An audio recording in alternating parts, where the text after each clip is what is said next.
Muito obrigado, Padre Zé Moraes. É de facto também, de certa forma, inibidor estar a falar de matérias estando presente aquele que me ensinou a mim. Foi o Padre Zé Moraes. De maneira que agradeço de facto a oportunidade de partilhar convosco esta noite e aquilo que posso dizer em meia hora sobre São Marcos, que é algo que normalmente num curso de teologia nos leva pelo menos um terço do semestre. De maneira que tive que fazer opções, vou falar a partir sobretudo daqueles que me parecem ser os temas fundamentais e que nos ajudam a fazer a leitura do Evangelho de Marcos, de facto como essa boa nova que é Jesus.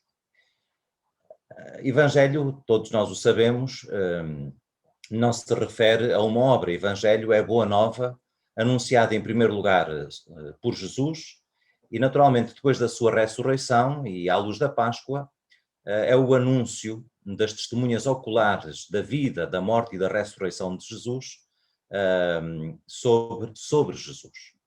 Portanto, o anúncio de Jesus passa-se ao anúncio sobre Jesus e é sobretudo uma proclamação. Com a morte das testemunhas oculares, ou seja, com estes que conheceram, que acompanharam, que viveram, que por isso testemunhavam em primeira pessoa, começou a surgir a necessidade nas comunidades para garantir a fidelidade àquilo que Jesus disse e fez, começou a surgir a necessidade de se criarem escritos, de começar a pôr por escrito aquilo que o Senhor de facto tinha realizado.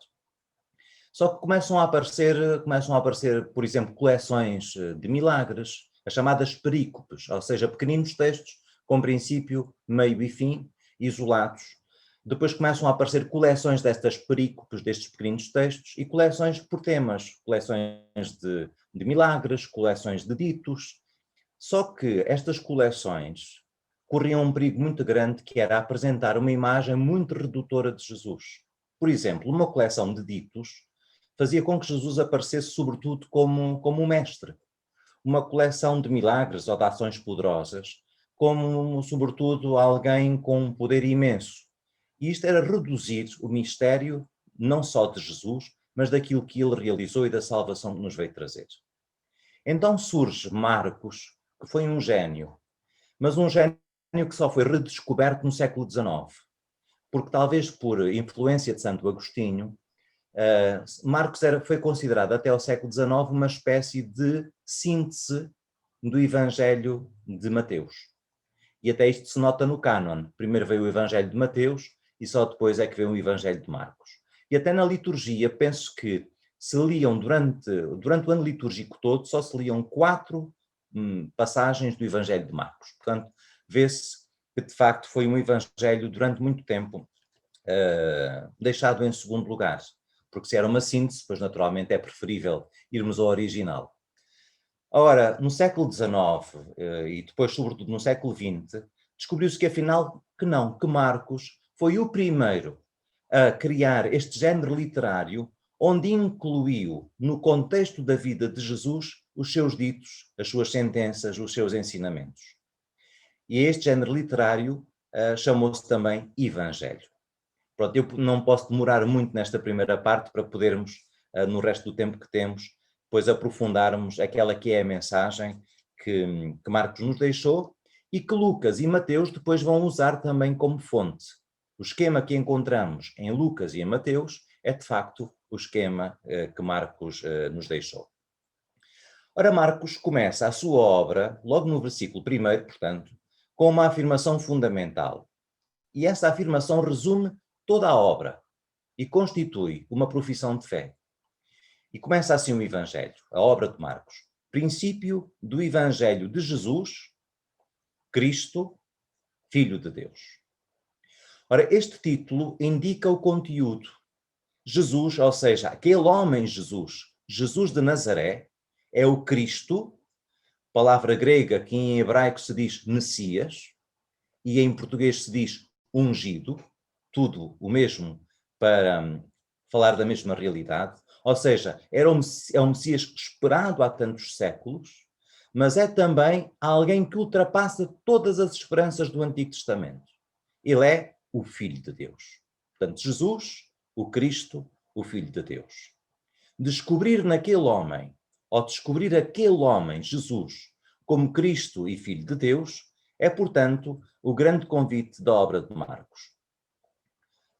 No entanto, conforme nos vamos adentrando na obra, e com isso acompanhando a vida e o mistério e o ministério de Jesus, surpreendentemente, sempre que alguém, direta ou indiretamente, está prestes a revelar a identidade de Jesus, que é, como vimos, a finalidade desta obra, descobrir Jesus como o Cristo e o Filho de Deus, sempre que alguém está prestes a fazê-lo, o próprio Jesus impõe silêncio. É o que acontece sempre que os demónios veem a Jesus. Não só sabem quem ele é, como gritam. E não é o verbo lego, não é o verbo dizer, é o verbo kratos, é o verbo gritar. Eles gritam a identidade de Jesus. Em 1:24 dizem, tu és o Santo de Deus. Em 3:11, tu és o Filho de Deus. E em 5:7, o Filho do Altíssimo. Ora, Jesus repreende-os quando eles o dizem severamente e proíbe-lhes que o façam. O próprio evangelista o afirma no sumário que nos apresenta logo no capítulo 1, versículo 34. Eu peço que vocês, se for possível, vão acompanhando aquilo que eu vou dizendo com o texto bíblico, com o Evangelho de Marcos, para ser mais fácil também depois aprofundar todas estas ideias, que são apenas pinceladas. E diz o evangelista em 1:34, Jesus não permitia que os demónios falassem porque o conheciam. Ora, esta atitude de Jesus cria no leitor uma pergunta óbvia. Por que razão? Se a finalidade do Evangelho é descobrir em Jesus de Nazaré o Messias e Filho de Deus, esta seria uma boa oportunidade para que todos o soubessem. Já logo no capítulo 1, no episódio do batismo, o Pai declara a filiação divina de Jesus. Diz, tu és o meu filho amado, em ti me comprazo. Mas a própria declaração diz que é um diálogo entre o Pai e Jesus. Não é ele é o meu filho muito amado, é tu és o meu filho muito amado. O leitor fica detentor deste conhecimento, mas não aqueles que vão acompanhando e vendo o ministério de Jesus.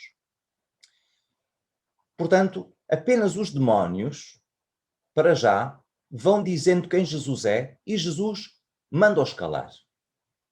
Mas mais, Jesus também não permite que os discípulos, ou mesmo aqueles que ele cura, falem sobre as suas ações poderosas, os seus milagres, como nós costumamos dizer. Ora, esta imposição de silêncio prolonga-se durante a primeira parte do Evangelho. E queria chamar a vossa atenção para duas grandes partes do Evangelho. Até 8:26, o Evangelho tem 16 capítulos, como nós sabemos. Até 8:26, uma primeira parte que decorre na Galileia, e em 8:27 começa a segunda e última parte do Evangelho, que é o caminho de Jesus para Jerusalém, onde entrega a sua vida e depois ressuscita.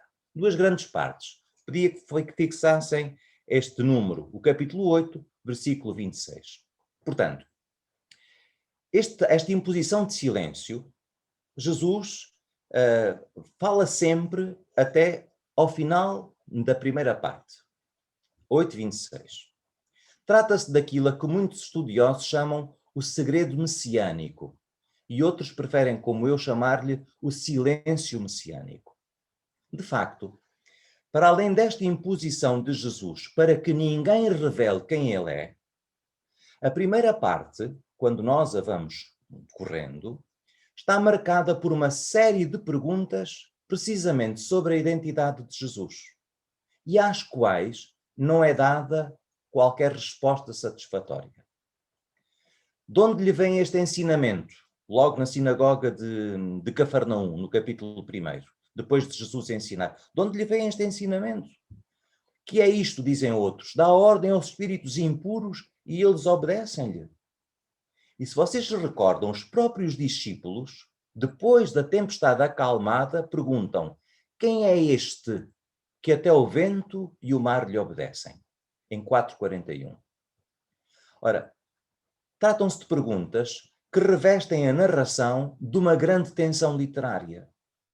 Na medida em que o leitor, que somos nós, que desde o início sabe contestar corretamente, vai se deparando não só com uma série de respostas incorretas, e recordamos as respostas que dão. Há uns dizem que é João Batista, outros que é Elias, outros que é um dos grandes profetas. Respostas incorretas, como também nos vamos deparando com o facto de que apenas os espíritos impuros sabem dizer corretamente quem Jesus é. Ora, isto é tremendamente provocador. Os demónios não só sabem quem Jesus é, como o declaram e gritando. Então, no final desta primeira parte, recordo 8 até 8:26, fica no leitor uma inquietação. O que é que distingue a sua fé em Jesus como Cristo e Filho de Deus e a declaração dos demónios? Se afinal também eles declaram Jesus como o Filho de Deus. Então o que é que nos distingue? É com esta pergunta que o leitor entra na segunda parte do Evangelho, a partir de 8:27. Ora, esta segunda parte, em que começa o caminho para Jerusalém e depois a morte e a ressurreição, esta segunda parte começa também com uma pergunta surpreendente de Jesus. Quem dizem os homens que eu sou? Logo em 8:27. Ainda mais desorientado ficou o leitor.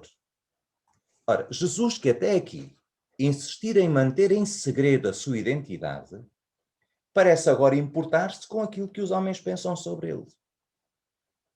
Perante a resposta dos discípulos, que repete outra vez aquilo que já tinha aparecido no episódio de Herodes, uns dizem que é João Batista, outro que és Elias, outro que és um dos profetas, Jesus mantém o silêncio. Agora é ele que se silencia.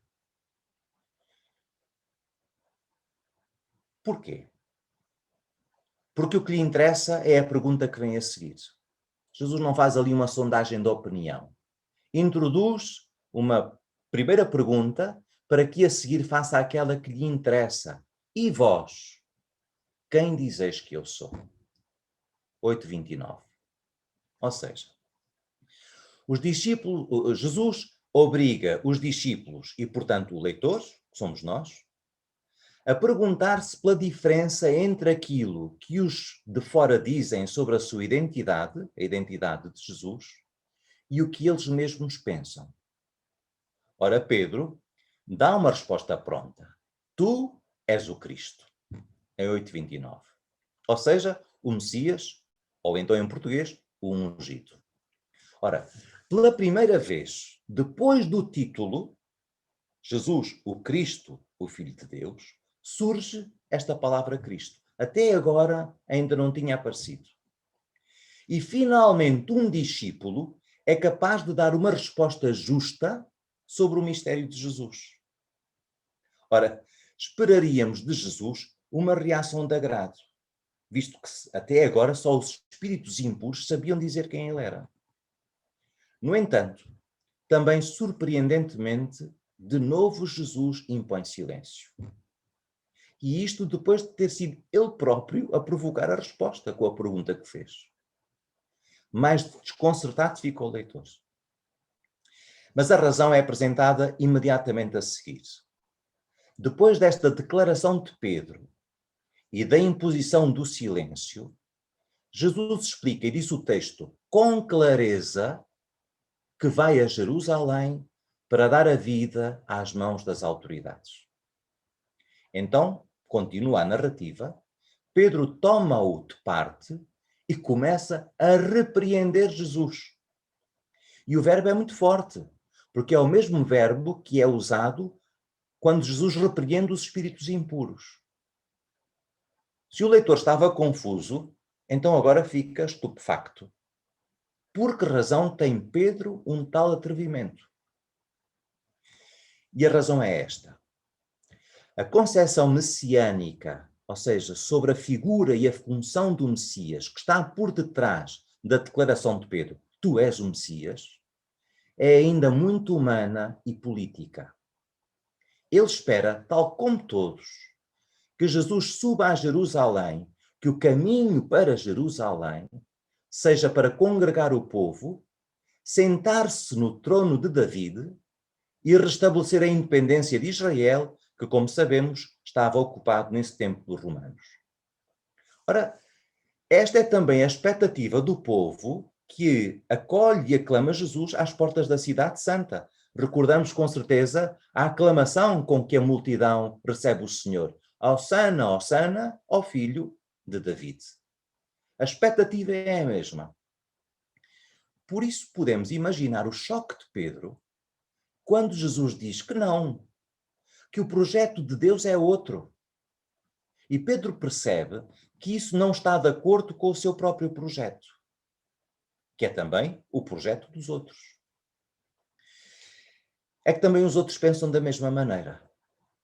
Depois do segundo anúncio da paixão, neste caminho para Jerusalém, Jesus faz 3 anúncios da paixão, para que não restem dúvidas, e diz as coisas, diz o texto, com clareza. O primeiro anúncio da paixão tem esta reação de Pedro. O segundo anúncio da paixão, os discípulos, como reação, discutem entre si quem é o maior. Jesus diz que vai morrer. E eles discutem entre si qual é o maior. Na concepção deles, Jesus vai a Jerusalém para ser rei. Então, qual deles irá ser o mais importante? Qual deles irá ser o primeiro-ministro? Podemos dizer assim. E depois do terceiro anúncio, é Tiago e João que se aproximam de Jesus para lhe pedir que, na glória de Jesus, um se senta à sua direita e outro à sua esquerda. Já podemos entender qual é a concepção que está por detrás deste pedido.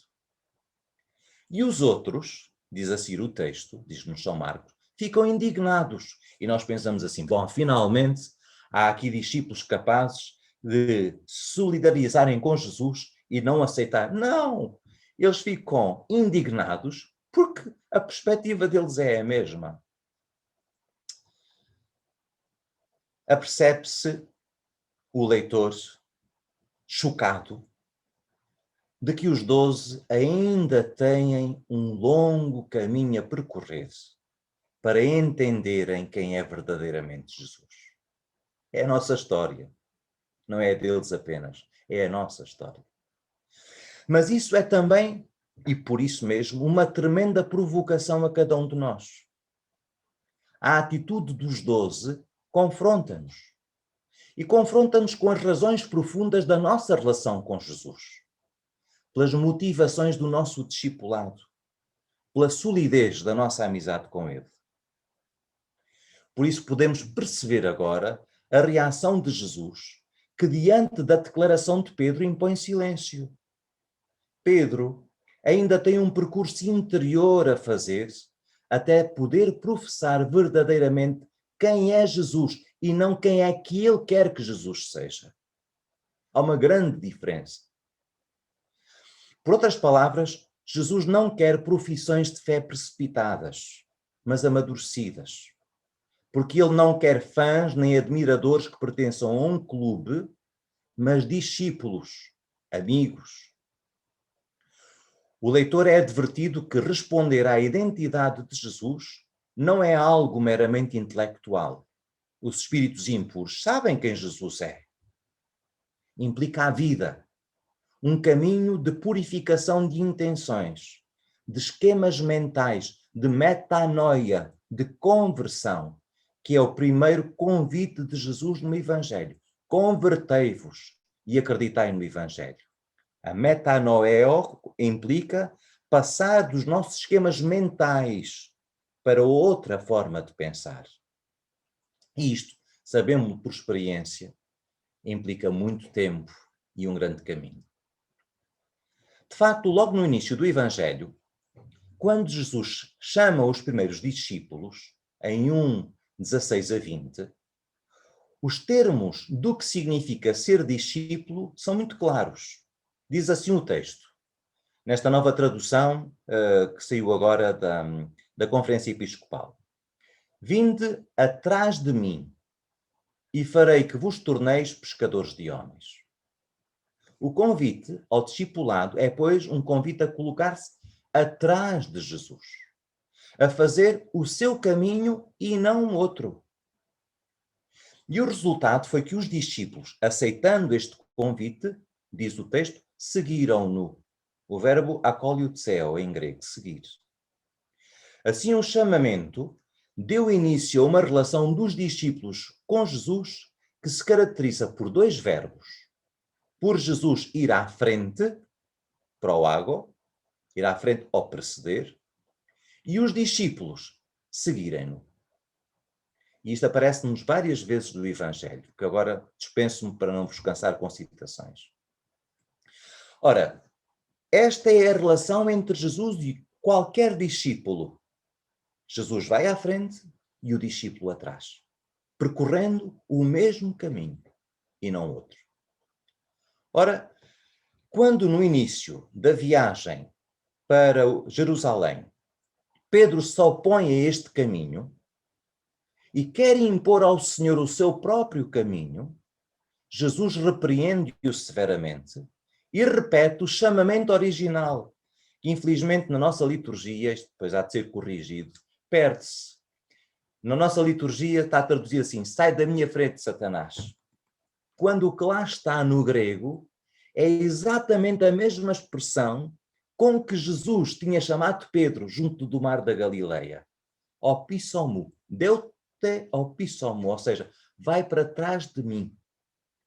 Jesus não manda Pedro ir embora, vai-te da minha frente. Não, Jesus recorda a Pedro qual é o seu lugar. E com o mesmo amor com que o chamou no mar da Galileia, volta agora, neste momento de dificuldade, a chamá-lo ao seguimento fiel. E chama-lhe Satanás. É tão dura esta palavra de Jesus. Porquê? Porque, tal como o inimigo, Pedro está a atravessar-se no caminho do Pai, no projeto de Deus. Quer impor o seu caminho. Jesus convida de novo Pedro ao seguimento fiel. E logo de seguida, chama todos os discípulos e a multidão daqueles que são simpatizantes e põe as coisas no lugar. Diz, sem qualquer sombra para dúvida, com muita clareza, o que significa ser discípulo. Diz assim o texto. E chamando a si a multidão, 8:34, e chamando a si a multidão com os seus discípulos, disse-lhes, se alguém quer seguir atrás de mim, e só assim é que me pode seguir, renegue-se a si mesmo, ou seja, aos seus esquemas mentais, aos seus projetos, aos seus egoísmos, aos seus calculismos, renegue-se a si mesmo. Toma a sua cruz, que o mesmo é dizer, a sua vida toda, não é apenas uma parte da vida, não é apenas em alguns momentos, mas é em tudo aquilo que a vida significa, de beleza, de sofrimento, de angústia, de debilidade, toma a sua cruz e então siga. Marcos é muito claro. Seguir Jesus implica fazer o seu caminho e não outro. Não há caminhos paralelos, nem atalhos. Apenas o caminho do Senhor. Ora, o caminho é um tema muito importante em Marcos. Apresentando o caminho de Jesus como o caminho dos discípulos. De facto, se vocês bem se recordam, e podem ver isso no texto do Evangelho que tendes convosco, logo no início do Evangelho se apresenta a vinda de João Batista com a missão de preparar o caminho do Senhor. O caminho de Jesus é o do serviço e da entrega salvífica. Só quem faz este caminho com ele pode perceber quem ele é verdadeiramente. Por isso, quando chama os 12, no capítulo 3, a primeira finalidade do chamamento é para que estivessem com ele. Para que estivessem com ele. E só depois para os enviar a proclamar o Evangelho com o poder de expulsar os demónios. Para estivessem com ele, ou seja, para partilhar a sua vida, a sua intimidade e amizade, para fazerem o seu caminho. Mas os discípulos, que tinham começado o seu caminho com generosidade e sem calculismos, vemos aquela imediata resposta ao chamamento de Jesus junto ao mar da Galileia, a determinado momento do percurso claudicam, não são capazes. Na noite da paixão, um deles entrega Jesus. Outro renega-o 3 vezes, ou seja, completamente. E todos debandam. Esta atitude contraditória dos discípulos e a apresentação que deles é feita estão marcadas por uma vincada intenção do evangelista. Apresentar ao leitor diferentes experiências de discipulado, dos 12 e de uma série de personagens menores. Seria tão interessante a gente ter tempo para ver a importância destas personagens menores. Mas todas estas personagens têm como finalidade que possamos concluir que nenhuma delas é perfeita. E por isso não há um modelo acabado de discípulo. As dificuldades no seguimento manifestadas pelos discípulos, que em Marcos são sobretudo os 12, não exclusivamente, mas muitas vezes quando fala dos discípulos está a referir-se aos 12, são experiências nas quais o leitor se pode rever, aprendendo com os seus fracassos, confrontando-os consigo mesmo e, sobretudo, e esta é a grande pragmática, esta é a grande finalidade, descobrir que o único modelo e caminho a seguir é Jesus.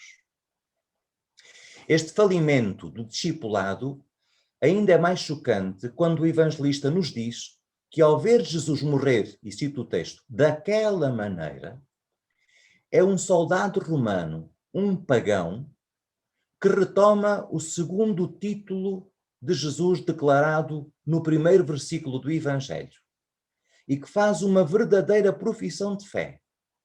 Verdadeiramente, este homem era filho de Deus. O segundo título, recordam-se? O segundo título do primeiro versículo do Evangelho. Jesus, o Cristo e o Filho de Deus. É um pagão que entende que na debilidade daquele homem morto, Jesus de Nazaré, se revela a grandeza da sua filiação divina, da sua divindade. Não segundo os critérios humanos, como queriam os outros, mas os de Deus, tal como Jesus afirmara na conclusão do terceiro anúncio da paixão. Diz ele em 10:45, porque o Filho do Homem não veio para ser servido, mas para servir e dar a sua vida em resgate de muitos. Ao contrário dos discípulos, a quem a paixão de Jesus escandaliza e faz desmoronar todos os pré-conceitos sobre a pessoa e a missão do Messias, ao contrário deles, o centurião percebe isto.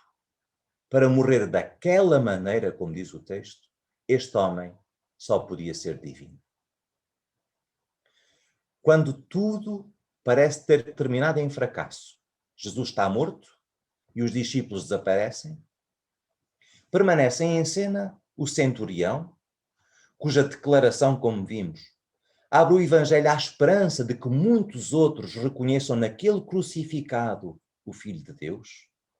Permanece em cena, como digo, o centurião e umas mulheres que, diz o texto, de longe observam a morte de Jesus. 15:40. Assim como não só observam a morte de Jesus, como observam onde Jesus é sepultado. 15:47. Estas mulheres são identificadas como, e cito o texto, Maria Madalena, Maria mãe de Tiago Menor e de José e Salomé, que o seguiam, cá está o verbo do discipulado, que o seguiam e o serviam quando ele estava na Galileia e muitas outras que tinham subido com ele para Jerusalém. Ou seja, são discípulas, embora agora vivendo o seu discipulado, diz o texto, de longe. No entanto, não quebram a sua ligação a Jesus. E são elas que na manhã de Páscoa descobrem o túmulo vazio e ao entrarem no sepulcro recebem a mensagem do jovem vestido de branco de que Jesus ressuscitou. Em 16:1-7, que é a conclusão do Evangelho.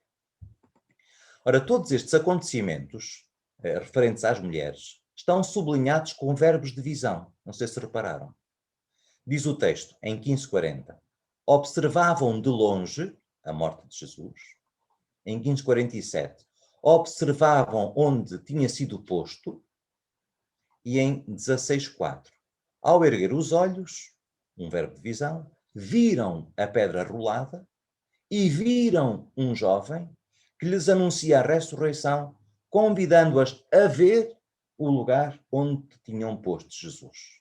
Ou seja, as mulheres são testemunhas oculares do conteúdo do querigma primitivo. O querigma primitivo anuncia a morte, a sepultura e a ressurreição de Jesus. E são estas mulheres que são as primeiras arautas do querigma primitivo. E por isso é a elas que é confiado o anúncio da ressurreição. Diz o jovem, o anjo, em 16:7. Ide, dizei aos seus discípulos e a Pedro, ele vai à vossa frente. Não sei se ainda recordam deste verbo. Ele vai à vossa frente para a Galileia. Lá o vereis, tal como ele vos disse. Elas são enviadas a anunciar não só a ressurreição, como a alegre notícia de que Jesus de novo os precederá. E os precederá na Galileia, onde tudo tinha começado e onde tudo tinha corrido tão bem. E onde tudo agora vai recomeçar. Depois do aparente fracasso, Jesus reúne de novo os discípulos, refazendo o seu discipulado. Ele vai à vossa frente. Os discípulos são convidados a regressar ao seguimento, ou seja, a colocar-se atrás de Jesus. E a finalidade, como anunciado em 13:10, é que seja proclamado o Evangelho a todos os povos, ao mundo inteiro. Mas, tal como aconteceu com Jesus, também as dificuldades assolarão o anúncio dos discípulos. Por isso o Evangelho termina com uma afirmação à primeira vista desconcertante. O Evangelho original, passo aqui um parênteses só, o Evangelho original terminava em 16:8, mas termina de facto de uma forma desconcertante. Diz assim, as mulheres ficaram caladas, pois tinham medo. E termina. A forma truncada, quer a nível gramatical, em grego é uma forma esquisita, acaba com um gar final. É phobuntogar, ou seja, literalmente, tinham medo depois, e termina o Evangelho. A forma truncada, quer a nível gramatical, quer a nível narrativo, como terminava o Evangelho, levou a que mais tarde se lhe acrescentassem palavras, ou mesmo uma segunda conclusão, formada a partir dos outros Evangelhos, de João, de Lucas, sobretudo. E, portanto, é a conclusão longa que nós agora temos, que vai de 16:9 a 20. No entanto, ao contrário dos escribas, que acharam estranha esta forma de terminar o Evangelho, o leitor da comunidade de Marcos, para quem Marcos escreve, sabe que não foi assim. As mulheres venceram o medo e não ficaram caladas. E a prova é que o anúncio chegou até eles. Se eles hoje são discípulos de Jesus, foi porque estas mulheres, num primeiro momento dominadas por algo que é perfeitamente humano, a seguir enchidas, cheias do Espírito, são capazes de anunciar a toda a gente que o Senhor ressuscitou. E por isso é que o leitor, hoje, é cristão e pertence à comunidade dos discípulos de Jesus. E o mesmo sabe o leitor de hoje. Foi graças à força de Jesus que o medo das mulheres foi vencido e o Evangelho chegou até nós.